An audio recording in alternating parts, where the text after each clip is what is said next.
Hey everyone, this is Steve with another episode of Keep 'em Rolling, and what I'd like to do for this episode is share with you some of my more recent finds. These have happened over the last couple of weeks, if you will, and you can probably see a theme going here of United States Army headgear from World War II. This was not the intention, it's just sometimes things come out of the woodwork in groupings, if you will, and this happened to be the theme, was headgear. So I want to start off with this first piece right here. I found this at a local antique shop about 10 minutes from my home. They do have some military stuff, not a lot, and unfortunately what comes in tends to be in a couple of booths that are very overpriced. This one was actually not in one of those booths. It is a World War II United States Army overseas cap. The tag inside this one dates it to April of 1942, so it's a nice early model. It's in that OD or olive drab wool. And why I picked this one up was the price was right at $15 and the piping. The piping on this one is for the military police, which is really cool. I don't have a piping configuration like that in my collection, and it's one that it's not uncommon, but it's not common either. Plus the fact that this hat was a decent size. It's 7 1/8 in size, which is pretty good. Oftentimes you see overseas caps and they're in that, 6 3/4 head size.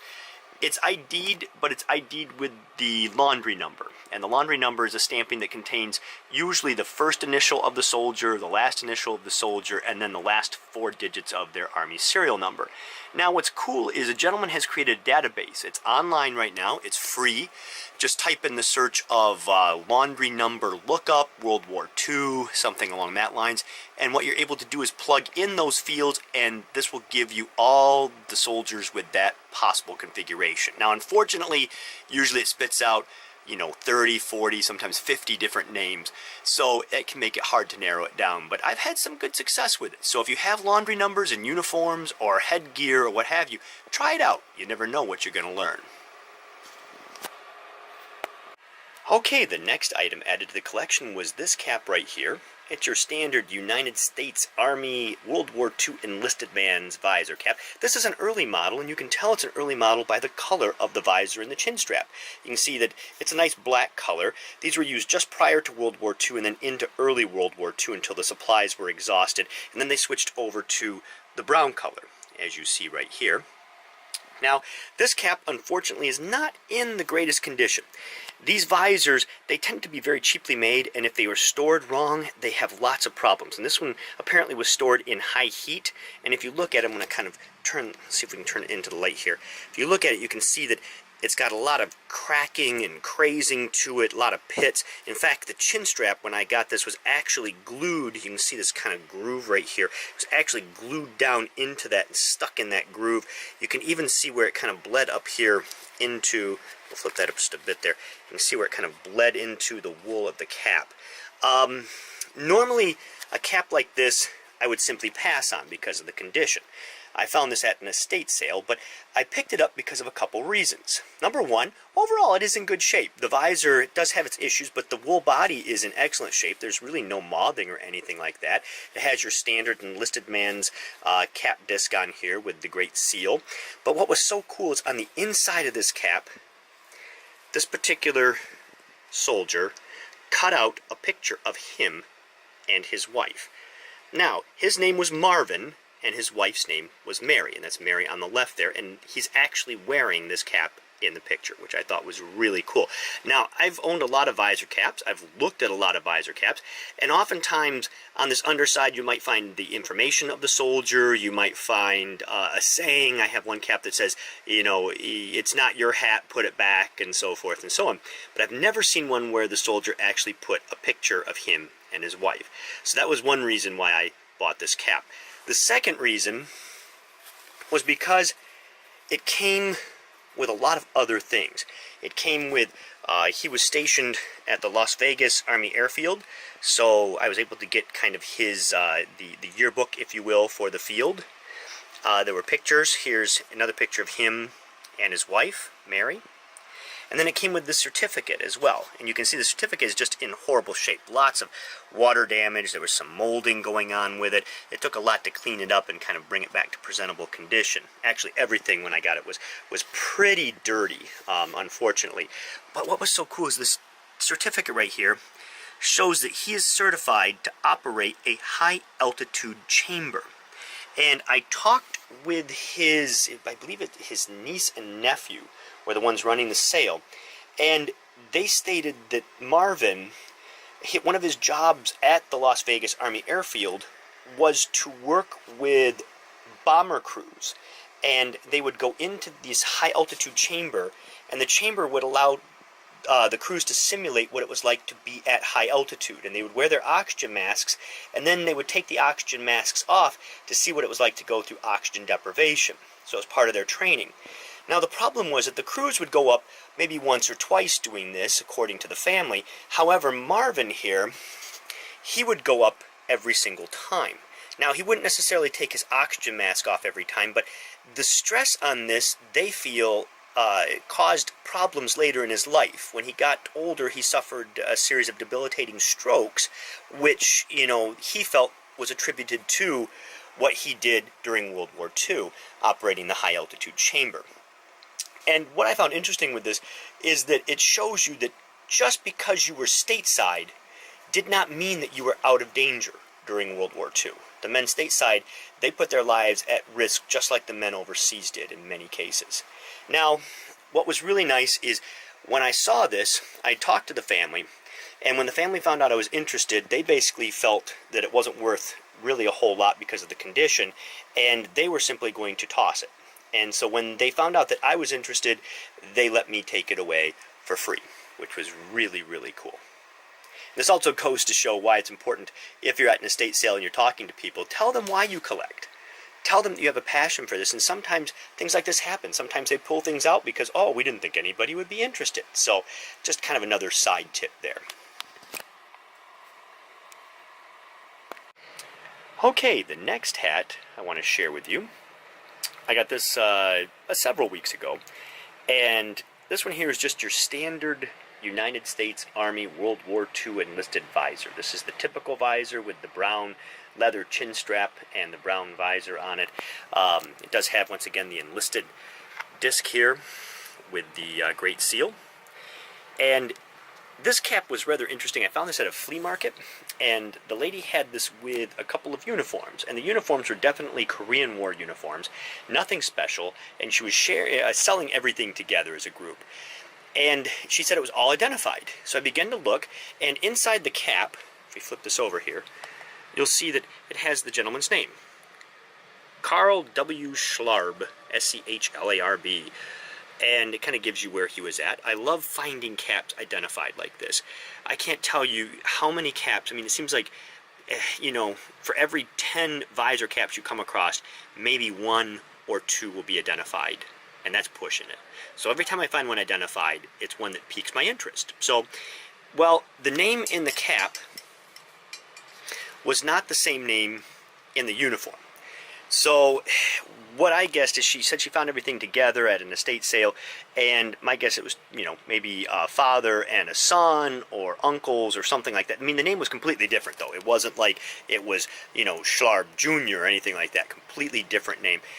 So I talked it over with her, and I told her I was interested in the cap, not the uniforms. The uniforms were really nothing special. There were no patches, no ribbons, really nothing except the names. And she agreed to sell me the cap, separate from the uniforms. Now, as I was buying the cap, she said, oh, by the way, I also have his discharge. I have his paperwork. And she had this folder right here. It's got the good old discharge insignia on it, a.k.a. the ruptured duck. Honorable discharge, and inside we had his discharge right here. Sorry, it's flipped over. There we go. We have his honorable discharge, and then on the back of it, it says DD-214. So we have all the information about what he did in the service, what ribbons he's allowed to wear, and so forth and so on. And then we have his separation qualification record. So we had all of his paperwork. Plus, inside there was this penny, which I'm thinking was maybe a lucky penny of his, because it was stuck down, inside this folder here. I can't remember the date on it. Let's see if we can zoom in. 1944. So that'll stay with it. But unfortunately, I had to pay up for it. The cap itself, I believe, was $20, and then she charged me an additional like $15 for the paperwork, so I ended up paying a total of $35, which is more than I really like to pay for these things, but it was cool to have the cap identified and to have all the paperwork that goes with it. So I bit the bullet, spent the money, and brought it home. Alright, ladies and gentlemen, we are moving up the food chain of Headgear, and what you have here is a piece I have been looking for literally 15 years. This is an Army, Air Force, enlisted man's crusher cap. Now, I found this cap at a local antique shop about 40 minutes from my home. They have hit or miss militaria, and I happened to stop in on a day that was a hit. Now, what's interesting is that a good friend of mine who's a fellow collector, he was actually in the shop about 2 hours before I was, and looked at the cap and decided not to buy it. He drove all the way home and he kicked himself. When he got home, he was like, I should have bought it, and he was actually deciding to go back the next day to buy it when we ran into each other and I told him all about it, and he was like, oh man, I was there, I had it in my hands, I put it back, and I kicked myself for not buying it. And I'm telling you this just because if you see something that you think is a great addition to your collection, buy it. Don't put it back and decide, well, I'll come back in an hour or a day or what have you, because it just may not be there. So, enlisted man's crusher cap. Now, what makes this a crusher cap? It's the floppiness of the top. What it is this cap does not have the stiffener on the inside, and the stiffeners were removed by pilots at the start because when they wore the cap, or when they wore their caps, they would have to have their headsets on, and the stiff brim of the cap would get in the way of the headset. So they would remove the stiffener to allow the sides to flop down so they could wear their headsets comfortably. Now, as the war progressed, regulations relaxed, and they actually began to make crusher caps, specifically without the stiffener. Now, the thing is that there are a lot of officers' crusher caps out there. There are very few enlisted man's crusher caps. This is a private purchase cap.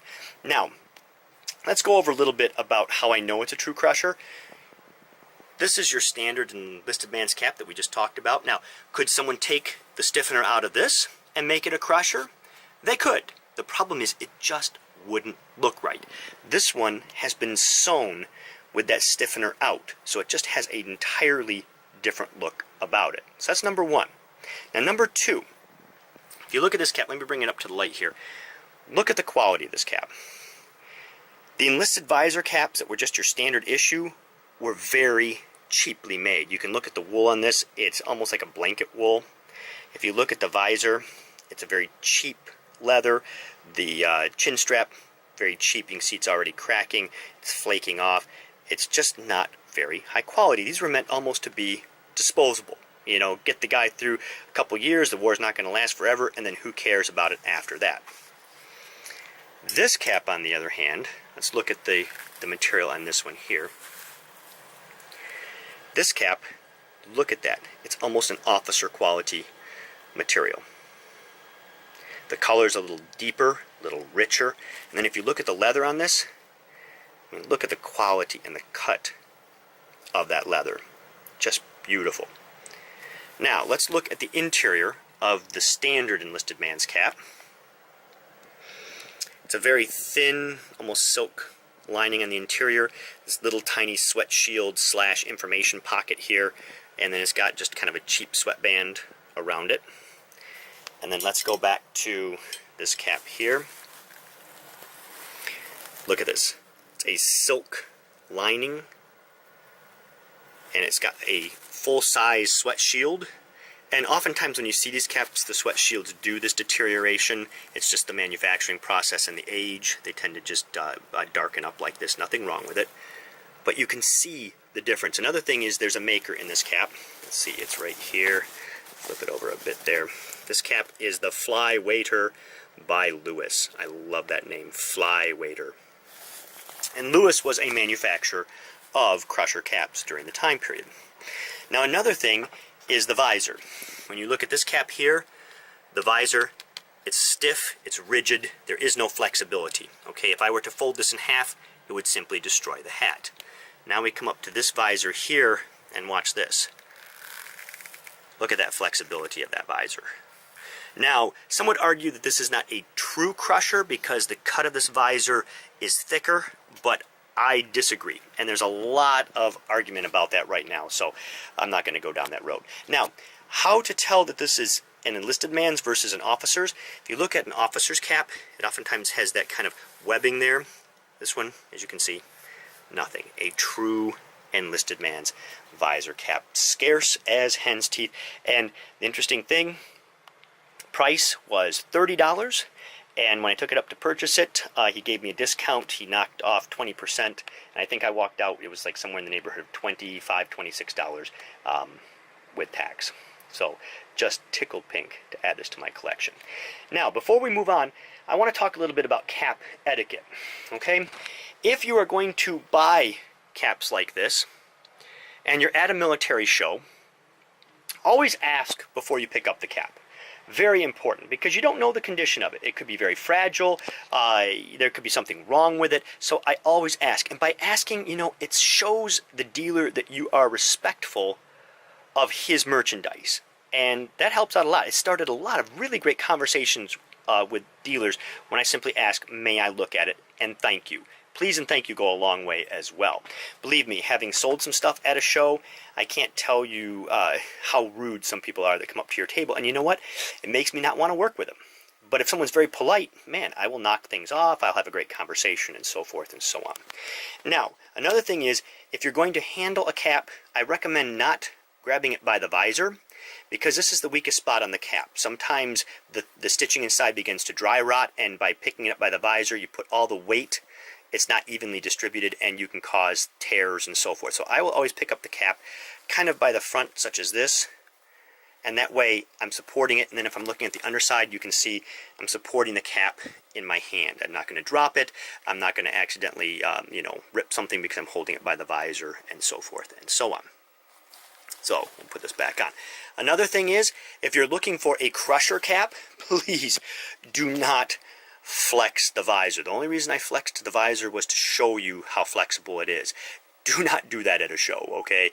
You do not know the quality of the leather. The leather could have dried out over time, and you flex it and all of a sudden crack or snap or something bad happens, and you've just bought yourself a very expensive hat with damage because you caused it. So do not do that.